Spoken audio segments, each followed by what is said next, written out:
Part 1. I found the necklace my husband had bought for his mistress on the same day I found out I was pregnant. The little velvet box was hidden in the second drawer of his desk, under some hospital receipts and a medical conference folder that was probably another lie too. I was not looking for evidence. That was the worst part. I was only organizing his papers, the way I always did, playing the role of the perfect wife inside a perfect house in Lomas de Chapultepec. I opened the box, and the gold pendant shone under the afternoon light. It was a small heart, delicate and expensive. On the back, there was an engraving. For Camila, my true home. I felt the floor open beneath me.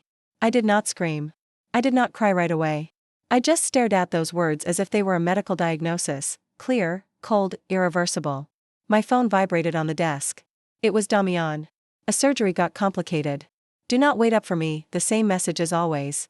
The same elegant excuse. The same lie I had wanted to believe because it was easier to live in a house full of silence than to accept that my marriage was an empty display case. Damian was a surgeon. Handsome, polished, flawless. The kind of man who greeted everyone with a gentle voice and made mothers say, "What a catch." My mother, Veronica, adored him. To her, my marriage to him had been the perfect ending to her project: a well-dressed daughter, a beautiful home, a successful husband, charity dinners, and carefully maintained smiles. But I had been disappearing inside that postcard for years. Every night Damian came home smelling like another woman's perfume. I told myself it was from the hospital. Every time he missed dinner, I repeated that saving lives mattered more than sitting across from me at the table. Every time he told me I was sensitive, dramatic, or too dependent, I swallowed the shame and apologized. Until that morning. That morning, I took a pregnancy test in the guest bathroom because I did not want Gloria, the woman who helped us at home, to hear meccaring if it came back negative. But 2 pink lines appeared. I sat on the cold floor with the test in my hand, laughing and crying at the same time. After treatments, injections, studies, and entire nights thinking my body was the problem, there was a baby growing inside me. I wanted to tell Damian. I pictured his face. I pictured an embrace. I imagined that maybe a child could repair the cracks. Then I found the necklace. I opened his laptop. The password was still our wedding date, a cruel irony. The emails appeared without mercy: reservations at restaurants in Polanco, photos of Camila in hospital coats, messages where he told her he would soon fix my situation. I was his situation. Not his wife. Not the woman who had supported his career while he completed his specialty. Not the one who smiled at his galas when he forgot to hold her hand. Just a pending inconvenience. I stood up slowly. I went to the closet and took out a small suitcase. I packed clothes, documents, my marriage certificate, my passport, a few pieces of jewelry from my grandmother, and the information for a bank account Damian did not know about. It was not much, but it was mine. Then I sat at this desk and wrote a letter. Damian, I found the necklace. I found the emails. I found the truth. I will not keep living as an ornament in your perfect life. Beside the letter, I placed the positive pregnancy test. For a moment, my hand rested on my still flat stomach. "Just you and me, my love," I whispered. "We are going to learn how to breathe far away from here." I left my keys on the letter. I also left Camila's necklace on top of it, so would understand that his lie had nowhere left to hide. When I walked out, the house was silent. My heels sounded against the marble like a goodbye. I did not know where I was going. I only knew I could not stay. I drove until Mexico City became a blur off lights behind me. And as I took the highway toward the coast of Oaxaca, my phone began to vibrate non-stop. Damian had found the letter. But I was no longer the woman who came back when called. Part 2. I arrived in Puerto San Isidro after almost 8 hours on the road, with swollen eyes and a heart pounding as if it wanted to escape before I did. It was a small town in Oaxaca, with sandy streets, faded colorful houses, and an ocean that roared as if it knew how to keep secrets. I had visited once as a child with my grandmother. She used to say the ocean heals what people break. I rented a simple room above a small diner facing the pier. No marble, no designer lamps, no enormous mirrors where a woman learns to monitor even her posture. Just a bed, a window, and the smell of salt. My phone had 43 missed calls from Damien and 18 from my mother. "Mariana, do not be ridiculous," she wrote, using my full name like a punishment. "Damian is devastated. A wife does not just disappear like this." I did not answer. The next morning, I went downstairs for breakfast. The owner of the diner, Nora, a woman with silver hair and strong hands, looked at me for 3 seconds and said, "You are either running away or being born. Sometimes it is the same thing." I almost choked on my coffee. "My name is Mariana. And I am Nora. Eat your eggs and beans. You are eating for 2, right?" I put my hand on my stomach. "How did you know?" because I have seen many broken women walk in here, and pregnant women protect their bellies before they protect the lie. Nora gave me a job at her cafe, El Faro Azul. At first, I only washed cups and served banana bread. I got tired quickly, but for the first time, nobody asked me to smile so I would look perfect. That was where I met Mateo, a former Navy man who repaired boats at the pier. He always sat in the corner with black coffee and old books. He had sad green eyes and a way of watching doors as if he were waiting for a war. One day, a tray fell in the kitchen, and he stood up at once, his body rigid. Nora said, "Everything is okay, Mateo. It was only a tray." I understood that he carried invisible wounds too. Over time, he began to speak to me a little, but always with honesty. He walked me home when it rained. He left books for me. One afternoon on the beach, while the sky filled with black clouds, I told him, "I am pregnant." He did not ask who the father was. He simply took off his jacket and placed it over me shoulders. "Then you should not get wet." That simple gesture broke me more than any elegant promise Damian had ever made. But peace does not last when someone still believes you belong to him. One Friday, my mother appeared in the cafe wearing dark sunglasses and carrying an expensive purse, as if she had accidentally stepped into a life that embarrassed her.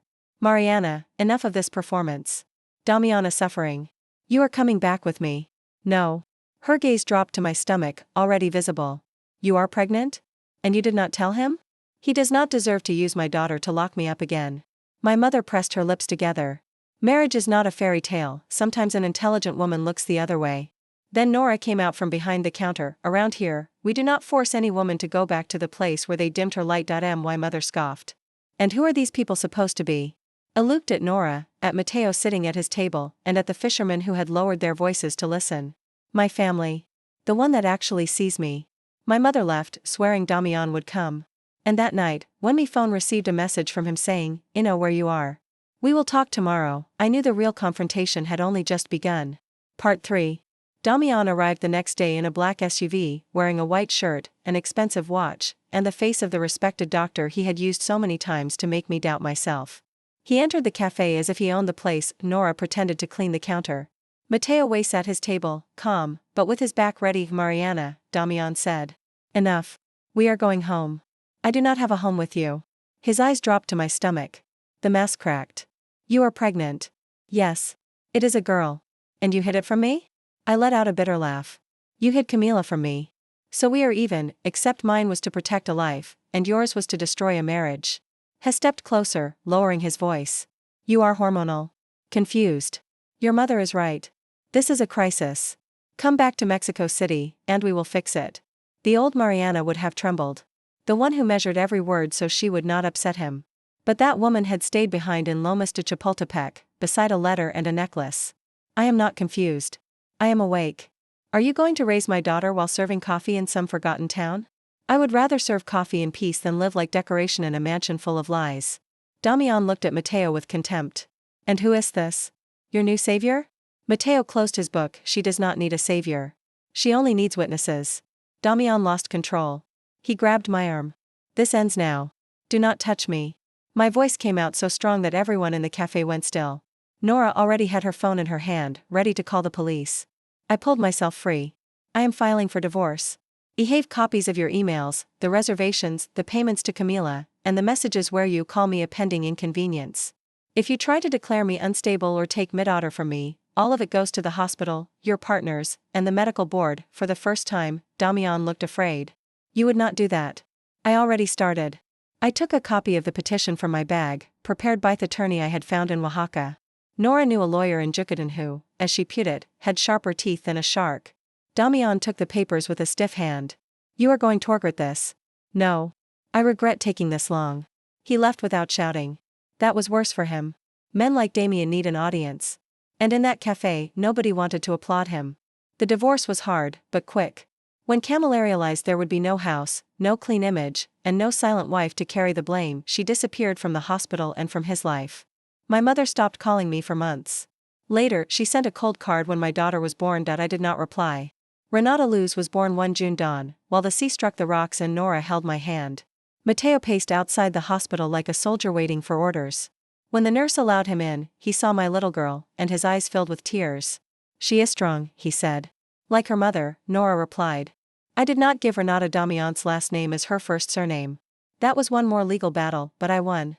He sent a congratulatory message through his lawyer and signed the child support agreements without fighting much. I think he no longer wanted more light shining on his shadows. Months later, I moved into the apartment above the cafe. We painted Renata's room sea green, Matteo sanded an old rocking chair, and Nora sewed curtains from flowered fabric. The fisherman brought a crib. The town doctor gave us diapers. None of them shared my blood, but every one of them showed up when it mattered. Matteo and I did not rush. We both knew wounded people need to learn how to stay without using each other as shelter. First we were friends. Then family. Later, one afternoon on the beach, while Renata played in the sand, he took my hand. I do not want to rescue you, he said. I want to walk beside you, if you ever want that. That day I cried. Because healthy love does not break down doors. It knocks softly and waits. 3 years passed. Today, I am Nora's partner at El Faro Azul. We opened a small bookstore next to the cafe, with children's stories and used poetry. Renata runs between the tables with dark curls and eyes full of the sea. She has called Matteo Dad since she learned the word, not because anyone asked her to, but because he was there for every fever, every fall, every frightened night. We got married 1 year ago on the beach, with no luxury, no society pages, no mother organizing my dress, and no Damian dictating my future from the shadows. Just Nora, a few friends from town, Renata throwing flowers, and the ocean as our witness. Damian married Camila later, and then they separated. His reputation at the hospital was stained when several residents spoke up about his relationships. My mother now sends gifts on Renata's birthdays. Sometimes I think about answering her. Sometimes I do not. I am learning that forgiveness does not always mean opening the door. I sold the gold necklace. With that money, I bought the first reading table for the children's bookstore. Sometimes little girls sit there in color. I like to think that something born from betrayal ended up holding new stories. When I look back, I do not see an abandoned wife. I see a woman who left one night, afraid, pregnant, and without a map. That woman saved me. She saved my daughter. She saved the part of me that still believed I'd served love without conditions. Damian laughed at my letter until he saw the pregnancy test. But what he never understood was that the test was not a chain meant to bring me back. It was the key that pushed me out. And here, between coffee, salt, and Mid-Otter's laughter, I discovered that starting over does not mean losing everything. Sometimes it is the first time you have something that is truly yours.